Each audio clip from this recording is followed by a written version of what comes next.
Natalia, I don't know how much more I could say about this film other than how much I love it. Yes. It- Well, you can tell all your friends and everyone to go see it in the cinema. oh, that's Yeah, yeah. obvious. That's obvious. But what was it about Katia when you read the role and had her come in? What was it about coming into this franchise and playing that character? So initially, I didn't even audition for this. My agent randomly, and I remember actually I was going through a bit of I was actually grieving a bit like Katia was in it, and it was kind of a weird. I didn't really want to do the meeting because I was like, look, I'm dealing with personal stuff, but actually she was like, no, you've got to meet this guy. When I met him, he literally Chad just had all our spotlight pictures in the bag. He was like, Nat, hi, Nat, I'm so happy, and he was just immediately like made me feel utterly comfortable, and then was like, can you see your face? Look there, I've got your spotlight picture up. And he basically was like, that's what I do. I find actors that I like, and then I know I'm going to put them in something at some point. And I was like, wow, okay. And we had this lovely chat, and he was like, would you learn Russian? I was like, absolutely, of course.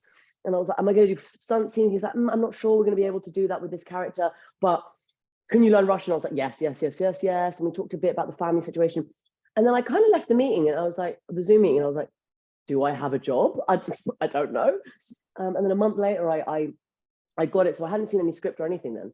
I said yes without seeing anything because I was like, I'm 100% down to play a Russian matriarch that's related to Keanu Reeves. I mean, what is there not to love about that? Exactly. And you do an amazing job as Katia. Oh, You thank sell you. it so well. And to the point where I'm already like, okay, how bad is she? Because she's really tough in this role. Yeah, she is tough, but I think to her own, like to her clan, she's very, very good. Like I bet she remembers people's kids' names and shit. Do you know what I mean? Okay. And she's got a very kind of, I personally saw her as very deeply religious as well. And I think, and also she's grieving as well. So she's a kind of interesting mix when she Yeah. comes in. Yeah, exactly. And it's like I was telling Marco, it's so hard to talk about this movie because almost every second of the film could be a spoiler in some way. Yeah, every second. Yeah, you're completely right. I mean, one of my favorite things about this John Wick, I mean, all of them have it. And actually, I need to rewatch it because I think in 2020, the year of the pandemic, we were all just sitting around binge watching stuff because we couldn't leave the house. I think I rewatched all three of them again because I think they're amazing. And then I think I watched them again when I got the role. I was like, let's do it again. Because it's just the fight scenes are out of control. And I think what makes this one really special is they've really pulled out all the guns. They know it's the last installment. So they're like, let's make this fight scene that could end, or we can throw him down the stairs again. And I mean, when I saw that bit, I started laughing. I was like, are you joking? This poor man. How is this happening? And you're completely right. Like every time it shows up on cable while I'm watching television, it's hard not to switch the channel because you just every time you just Yeah. always get pulled into this. So how was it to be a part of this big franchise and be a part of this world? I mean, I can't really believe it. And when I was on my way to Berlin, especially because of the pandemic, and I had to be alone for 10 days in a hotel room learning Russian in Madrid, I couldn't really believe it. And I think also, it was still that mid-pandemic. It did feel I was just so honored to even be working. I was so grateful that I had a job because of everything we've been through. I think on Monday, the other Monday when I had the premiere in London, that's when it really hit me because I haven't gone to premiere since before the pandemic, or even film festivals I have gone to have been very muted. Everything's been and suddenly it felt like I saw the level of how much people love this film. And not just that, like how we were all celebrating just being out in the streets again. But it was a bit daunting. That's when I was like, wow, I'm part of something big. There's so many photographers. So yeah, it was a little bit daunting. I'm actually more excited about tonight because I'm in LA and I've done it now once. So tonight I think I can actually enjoy it more. Exactly. But this isn't like the biggest, like this is like you've been in part of big franchises before. One being Yes. Mandalorian. So it's like this shouldn't be too new. Yeah, it's not so new, but with the Mandalorian, there wasn't a press thing or there wasn't like a big event. But every time, like the same thing happened to me in Game of Thrones. Actually, the third season of Game of Thrones, the premiere was at the Chinese theater where it's going to be tonight, and I had the same feeling as well. I was like, wow, okay, this show is actually a big deal. Like it's really big. So it's moments like that you realize, or when you go to conventions and there's still fans that are obsessed with Harry Potter who are now passing on their love to their generation. It's kind of it's transversing genders now, generations even.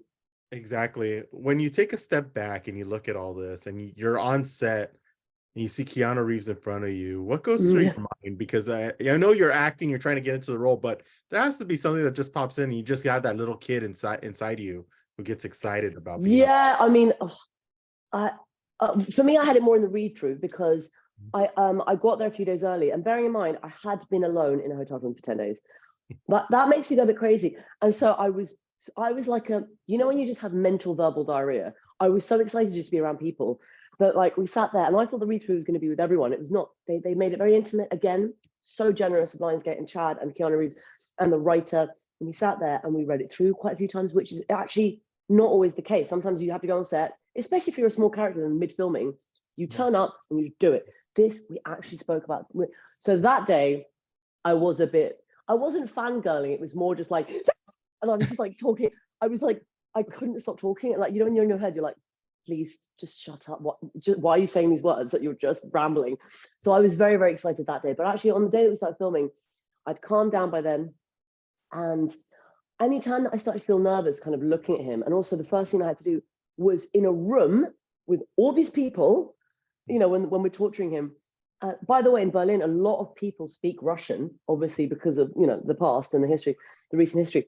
So I felt there was a moment where I nearly had a bit of a wobble, like just when we started. I was like the first take, the first shot, and I was like, oh God, can I fucking do this? And then I had to be like, no, I am the alpha in this room, and it really helped. But I had to talk myself into that. Like the whole thing was a bit intimidating.